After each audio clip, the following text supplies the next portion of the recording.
suivez le dernier carrefour d'information de RTI 1. Bonsoir à tous. On développe ensemble les titres. La Côte d'Ivoire a rendu hommage ce jeudi à l'ex-président du Conseil supérieur de la magistrature, Koné Mamadou. Une cérémonie d'hommage en présence du chef de l'État, le président de la République Alassane Ouattara. La cérémonie mortuaire s'est déroulée sur l'esplanade de la primature au plateau.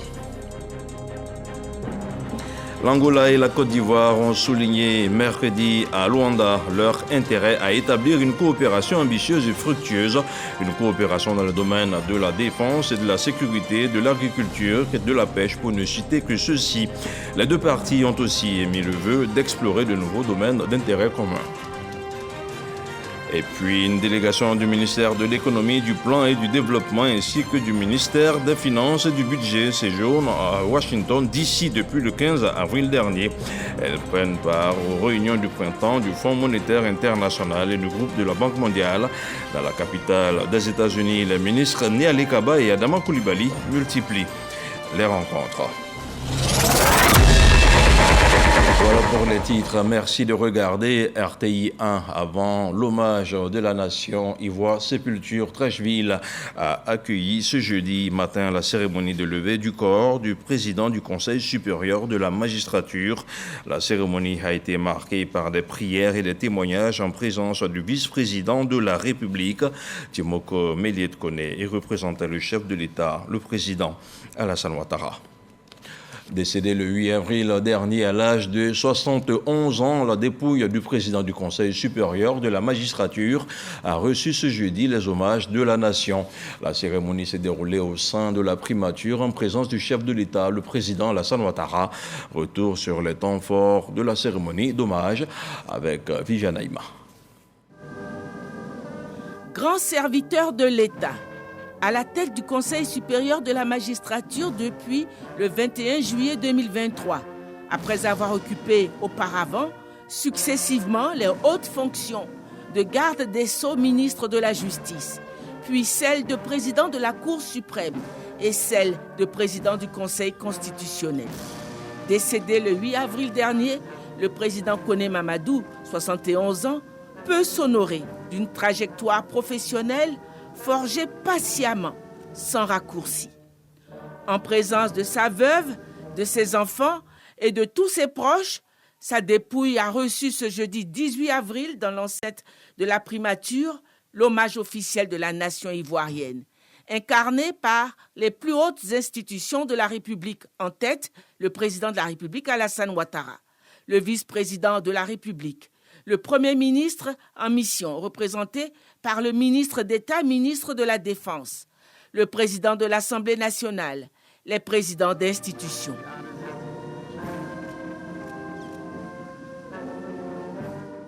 Le président de la Cour suprême du Bénin, ami du défunt.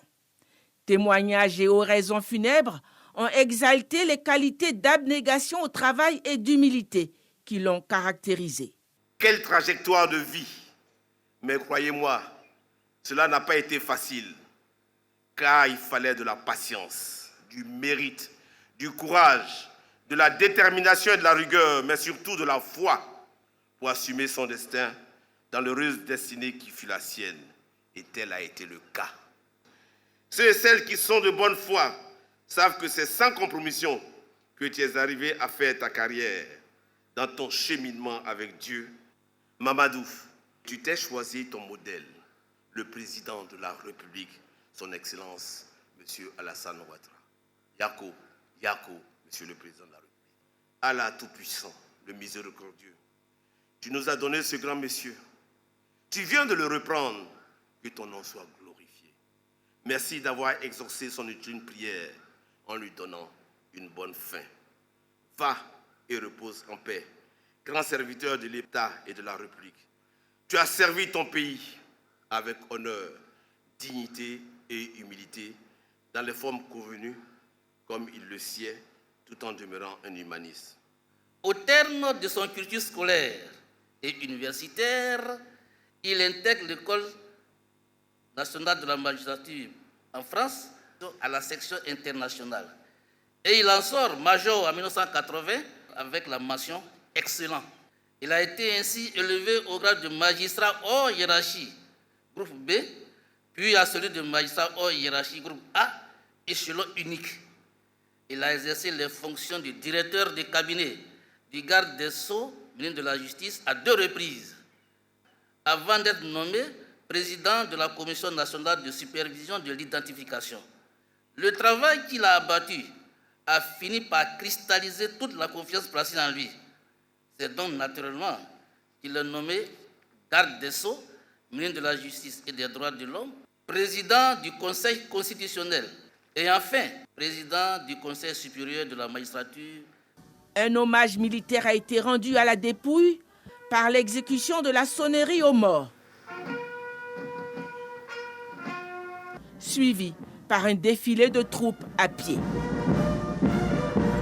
Ultime moment, la remise par le président de la République du drapeau de l'État à la veuve, en signe de reconnaissance pour les bons et loyaux services rendus par son époux à la nation.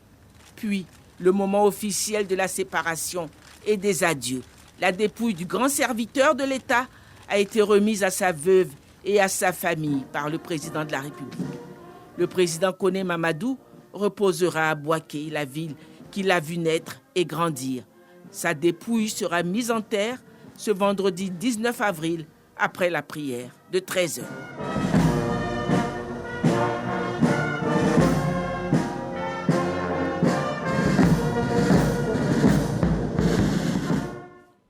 Notre reporter Alexis Ouedraogo était également présente à la primature. Elle a recueilli quelques réactions que je vous propose d'écouter. Que nous venons de perdre, mais il reste vivace dans notre esprit. Nous l'avons connu, nous l'avons pratiqué et c'est difficile pour nous. Mais moi je suis heureux que la nation lui ait rendu un tel hommage. Cela me console. Le président Koné Mamadou et moi, nous nous connaissons depuis 1970. Nous sommes rentrés en seconde ensemble. Jusqu'au bac, la fac de droit, il a choisi la magistrature. Moi, j'ai choisi le barreau. Je dirais qu'il y a beaucoup de choses qui nous lient.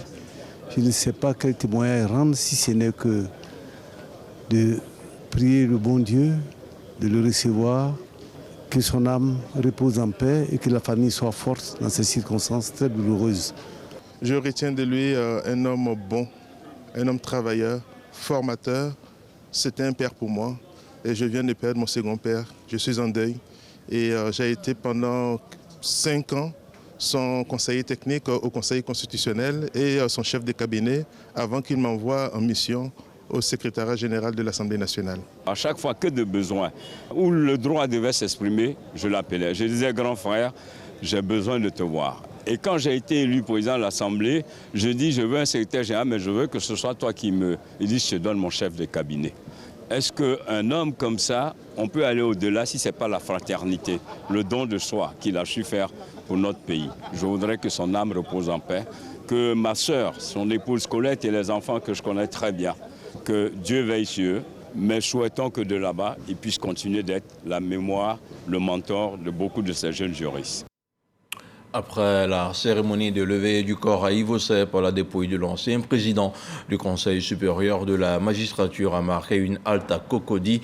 Koné Mamadou a été élevé au rang de commandeur dans l'ordre du mérite de la justice par ses pairs. La dépouille a ensuite pris la route de Bouaké où il sera inhumé demain vendredi après la grande prière. Un peu plus tôt, à Ivosep-Trècheville, il s'est tenu la cérémonie de levée du corps du président du Conseil supérieur de la magistrature. Je vous le disais tantôt, la cérémonie a été marquée par des prières et des témoignages en faveur du défunt. Le compte-rendu de Mahama Traoré. Au service des pompes funèbres ce jeudi, l'agenda mentionne la levée de corps du défunt Mamadou Koné, président du Conseil supérieur de la magistrature, rappelé à Dieu le 8 avril dernier. Amis et connaissances sont présents pour cet hommage, le corps judiciaire dans toutes ses composantes également. La République n'est pas en reste. Le vice-président Timoko Meïlé Koné est venu représenter le chef de l'État, accompagné des présidents d'institutions et des membres du gouvernement. La mort n'arrête pas l'amour, dira Sarah Diarasoba, petite fille du défunt, dans son éloge funèbre.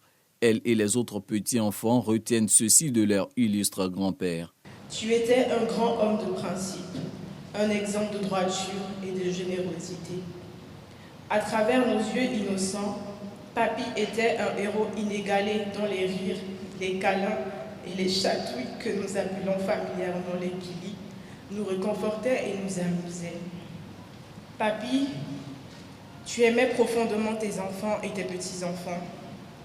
Tes actes, tes gestes, tes mots et tes prières en ont témoigné à suffisance. Aujourd'hui, nous pleurons ta disparition, mais nous célébrons aussi ta vie. Nous nous souviendrons toujours de toi avec amour et gratitude et nous ne manquerons jamais de rappeler sur des générations le grand homme que tu étais, le grand-père extraordinaire que tu as été. Mamadou Koné, un brillant magistrat, mais également un fervent croyant musulman, témoignent les guides religieux. La perte de ce grand intellectuel est une invite à méditer. La tombe n'est que le début de ce long processus qui va nous amener devant le jugement de Dieu. Et retenons donc, chers frères et chères sœurs, que comme Dieu le dit bien dans le Coran, quiconque aura fait le bien de la valeur d'un atome, il le verra. Et quiconque aura fait le mal de la valeur d'un atome, il le verra. Et il le verra où? Au jour où il va rencontrer le Seigneur. Que ce jour soit notre meilleur jour et que Dieu pardonne à notre frère et fasse d'eux qu'il soit parmi les habitants du paradis. Face à l'élan de solidarité manifesté lors de ces obsèques, la famille du défunt se dit touchée. Votre distinguée présence magnifie le relationnel développé par l'illustre disparu avec chacun de vous, patrons, collègues, collaborateurs, aînés, cadets, amis. En ces moments de deuil, votre grand nombre nous réconforte et nous aide à traverser cette difficile épreuve avec courage et résilience. Mamadou Koné aura inspiré des carrières de juristes, dont celle de Sarah, sa petite fille. Elle vient d'ailleurs de terminer ses études de droit, mais n'aura pas eu la chance d'exercer du vivant de celui qu'elle appelait affectueusement Papy Chéri. On change de sujet avec la première session de la grande commission mixte de coopération entre la Côte d'Ivoire et l'Angola qui a eu lieu mercredi à Luanda. 13 projets d'accords de coopération ont été signés par les deux pays dans divers secteurs, dont l'agriculture, le commerce et l'énergie. Selon le ministre des Affaires étrangères, de l'intégration africaine et des Ivoiriens de l'extérieur qui représentent la partie ivoirienne, ces signatures devraient donner un coup d'accélérateur aux relations diplomatiques entre les deux pays. Le compte-rendu de notre envoyé spécial à Luanda, Michel Digré. 13 projets d'accords de coopération paraphés par les ministres des Affaires étrangères ivoiriens et angolais. C'est une étape importante dans les relations diplomatiques entre les deux pays. Le ministre Léon Kakouadom relève les enjeux de cette signature issue de 2 jours de travaux à Luanda des équipes techniques des deux pays. Les sillons que nous venons de tracer, par la qualité de nos échanges, renforcent notre confiance et notre conviction en un avenir radieux et promoteur de notre coopération au regard de nos potentialités et atouts dont nos opérateurs économiques respectifs, j'en suis persuadé, tireront le plus grand bénéfice dans l'intérêt de nos deux peuples. Ces 13 projets d'accord pourraient faire l'objet de signatures au cours de la prochaine visite du président angolais en Côte d'Ivoire, Joao Lourenço, qui a reçu en audience la délégation ivoirienne. Nous sommes venus au nom de son frère, le président Alassane Ouattara de Côte d'Ivoire, qui nous a demandé de traduire au président angolais l'expression de sa grande affection fraternelle et de lui dire tous les espoirs qu'il met dans une coopération plus accrue entre notre pays et l'Angola. Le président Ouattara estime que nous avons beaucoup de potentialités complémentaires qui peuvent faire l'objet d'une coopération gagnant-gagnant entre les deux pays pour le bonheur de nos populations respectives. Au cours de son séjour à Luanda, le ministre Léon Kakouadom a visité quelques entreprises angolaises pour s'imprégner des potentialités d'investissement dans ce pays d'Afrique australe qui a l'une des économies les plus dynamiques du continent. Son premier président, Agostino Neto, a tracé les sillons de ce développement. Léon Kakouadom a visité le mausolée bâti en son honneur. Enfin, la visite de travail du ministre des Affaires étrangères s'est achevée par une rencontre avec les représentants de la communauté ivoirienne vivant en Angola. Estimés à environ 3000 personnes, ces Ivoiriens sont parfaitement intégrés dans différents domaines d'activité. Avec l'assistance de l'ambassadeur Jean-Marie Sommet, ils sont des exemples de réussite dans leur pays d'accueil. La Côte d'Ivoire est présente aux réunions annuelles du printemps du groupe de la Banque mondiale et du Fonds monétaire international, FMI, un rendez-vous essentiellement consacré à l'économie mondiale, au développement et au marché des capitaux internationaux. La délégation ivoirienne participe à des rencontres avec plusieurs hauts dirigeants des institutions financières de Bretton Woods. Elle multiplie aussi les audiences avec les groupes de la finance internationale. Serge Collier est notre envoyé spécial à Washington. Son reportage. Rencontre de haut niveau, réunion ministérielle, audience, table ronde, séance technique. La délégation ivoirienne multiplie les contacts à Washington. Au menu des échanges avec le directeur général adjoint du Fonds monétaire international, Kenji Okamura, la récente mission satisfaisante du FMI en Côte d'Ivoire et l'état de la coopération. Il y a quelques jours, une mission du Fonds monétaire international séjournée en Côte d'Ivoire pour faire la revue du programme économique et financier couplé avec la facilité de résilience et de durabilité. Donc ces deux revues ont été concluantes.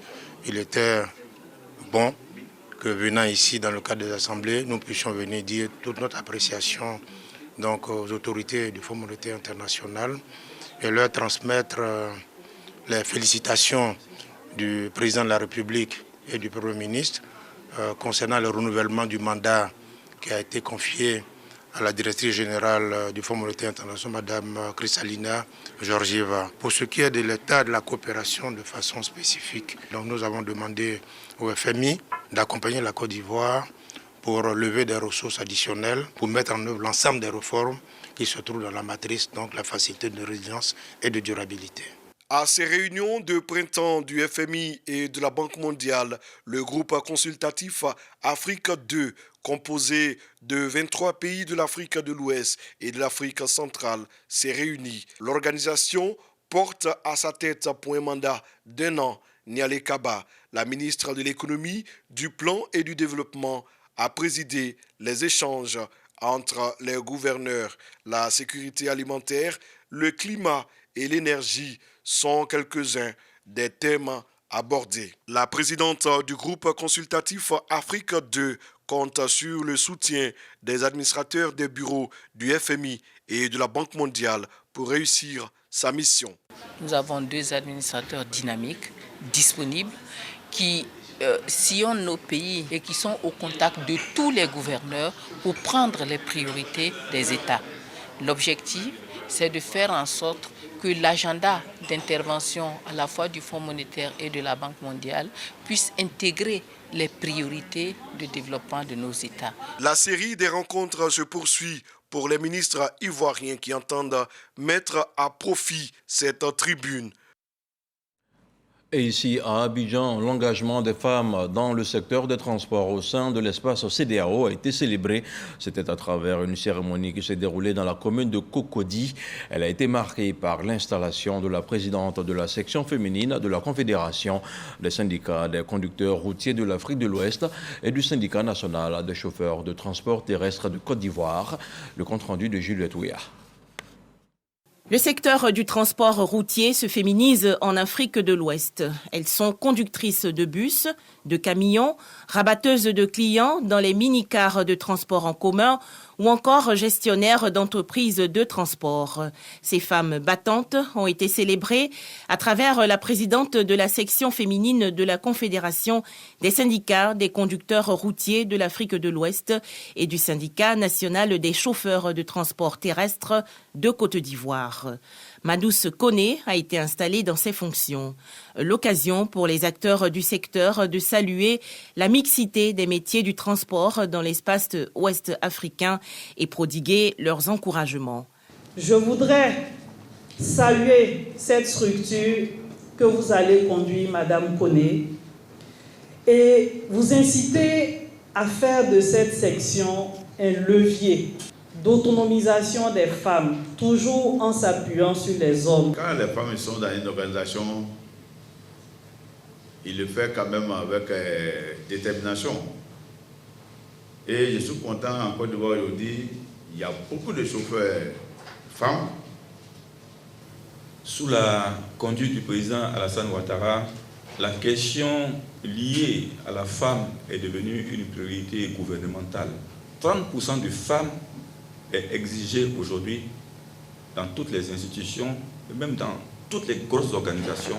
Élue le 22 avril 2023, Madouce Koné, la présidente de la CECRAO SINATSI, prône la formation des femmes. Il est temps pour la jeune féminine de se faire former, de se faire encadrer pour mieux connaître le secteur du transport. Plus de 50 femmes sont membres de la cellule féminine de la Confédération des syndicats des conducteurs routiers de l'Afrique de l'Ouest et du syndicat national des chauffeurs de transport terrestre de Côte d'Ivoire. Place maintenant au journal du Massa 13.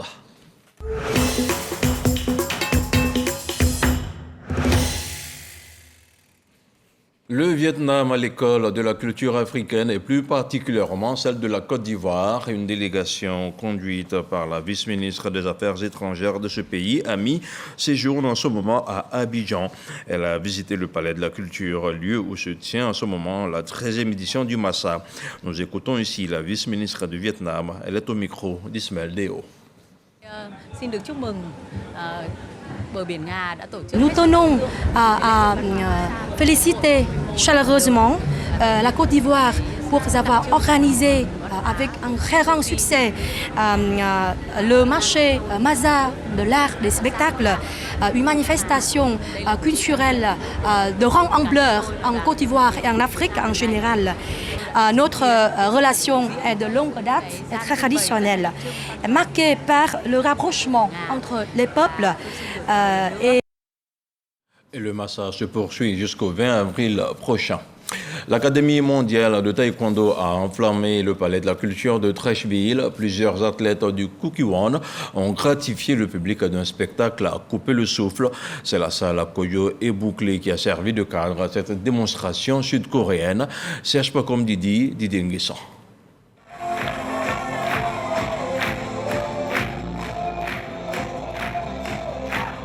Le taekwondo à l'honneur au Massa, avec ce spectacle offert par ce groupe d'athlètes coréens, le Kukiwon de l'Académie mondiale du taekwondo.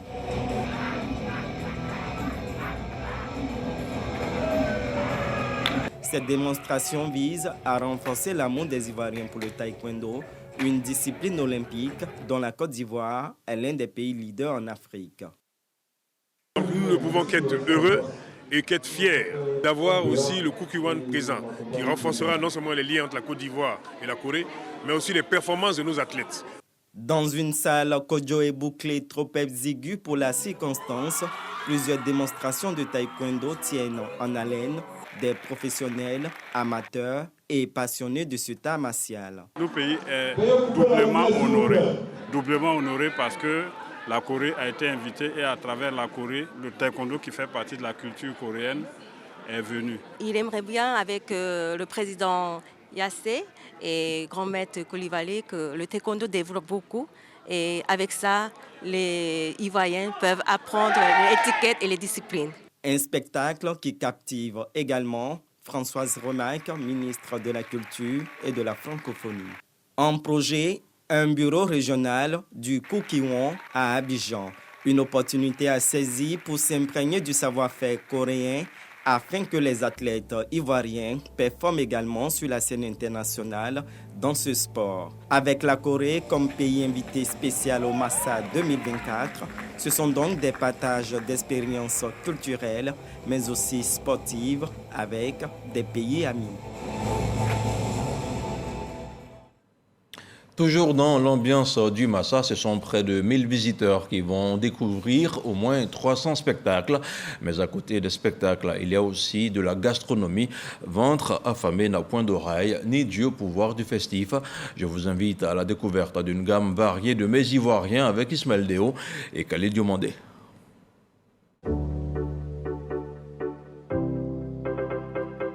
Il y a surtout de l'art culinaire au Massa, le marché des arts du spectacle africain d'Abidjan.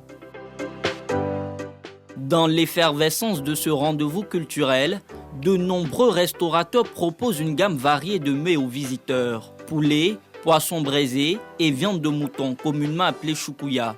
Choukouya, c'est des moutons qu'on fait revenir sur de la braise.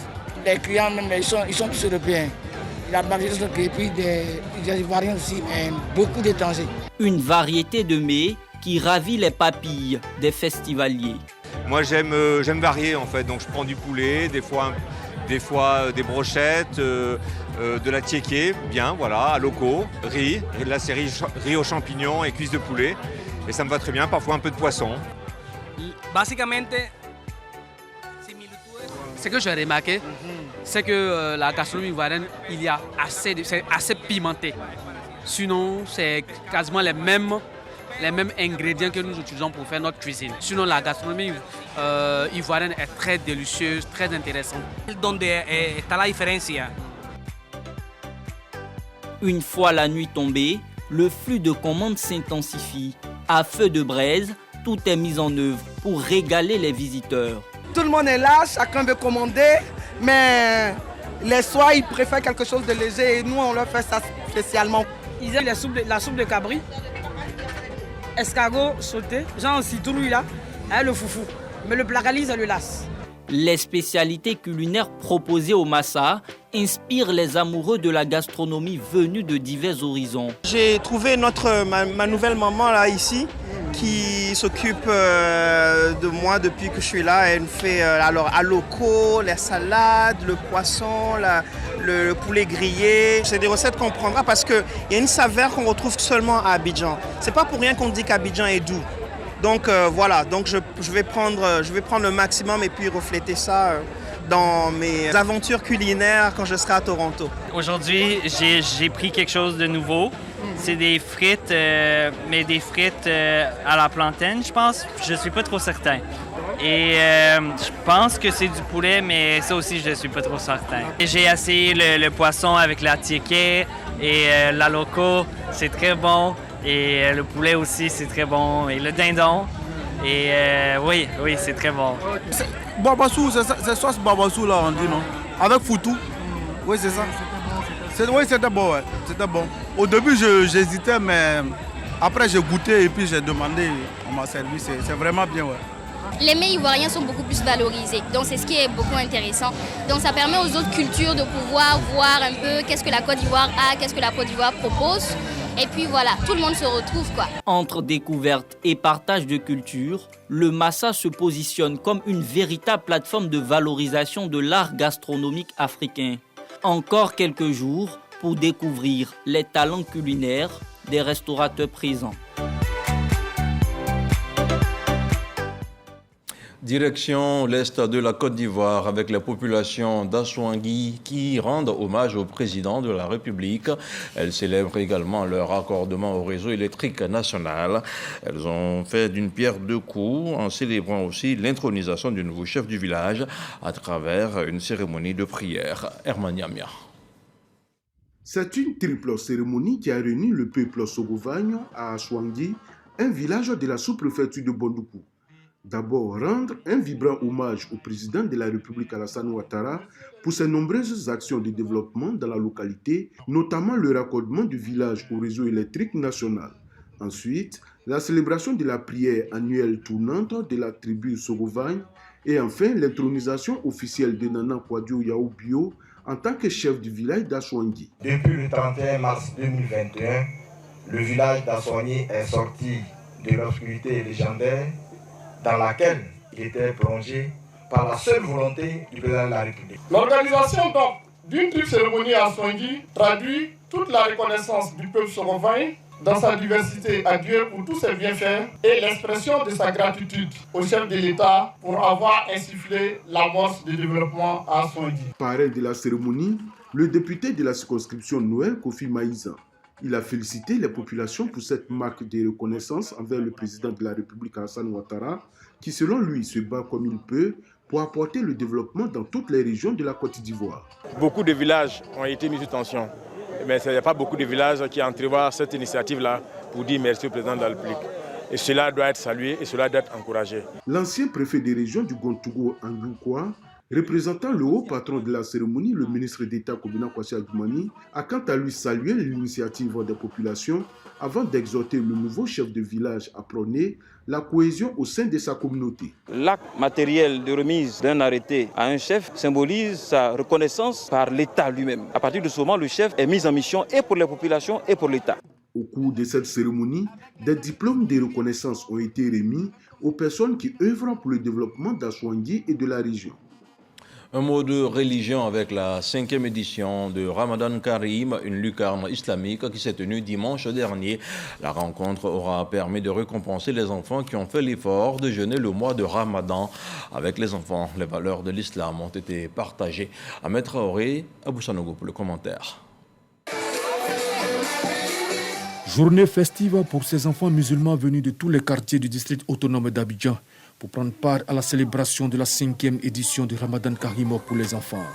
Événement dédié aux enfants musulmans dans le but de leur offrir un cadre d'enseignement islamique et ludique. Après le mois du Ramadan, ils sont ainsi remerciés et encouragés pour avoir fait l'effort du jeûner.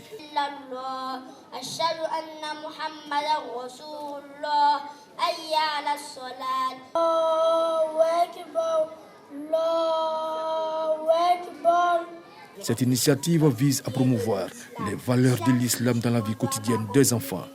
Notre perspective, c'est d'amener toute la communauté à adopter cet événement comme une fête pour nos enfants, pour les récompenser, pour avoir jeûné durant le mois de Ramadan, les motiver à vraiment s'intéresser à la religion musulmane qui est une belle religion, les encourager à apprendre la religion musulmane et à être de bons musulmans, pratiquants, sincères, qui ont la foi et la crainte de Dieu.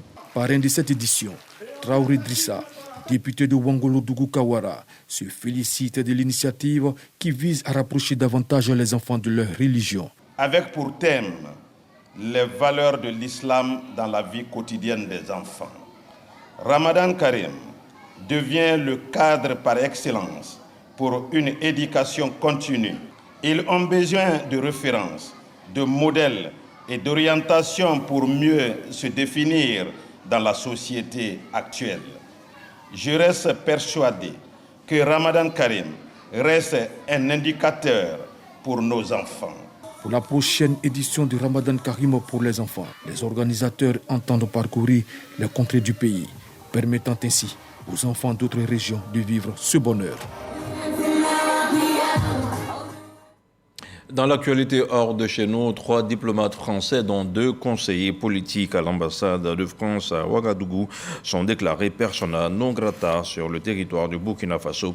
Ils sont accusés de mener des activités subversives, annonce le ministère burkinabé des Affaires étrangères dans un courrier daté du 16 avril dernier.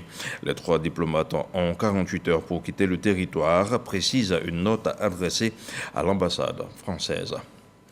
L'Organisation mondiale de la santé OMS a fait part de son énorme inquiétude ce jeudi face à la propagation croissante de la souche H5N1 de la grippe aviaire à de nouvelles espèces, y compris les humains. Pour l'heure, aucun cas de transmission d'homme à homme n'a été rapporté. Il est possible de se faire infecter par contact avec des animaux morts ou vivants, même si cela reste rare. Entre le début de l'année 2023 et le 1er avril 2024, l'OMS a ainsi enregistré un total de 889 cas humains de grippe aviaire dans 23 pays, dont 463 décès, ce qui porte le taux de létalité à 52%. On referme tout et on se dit au revoir. Merci de nous avoir suivis et bonsoir.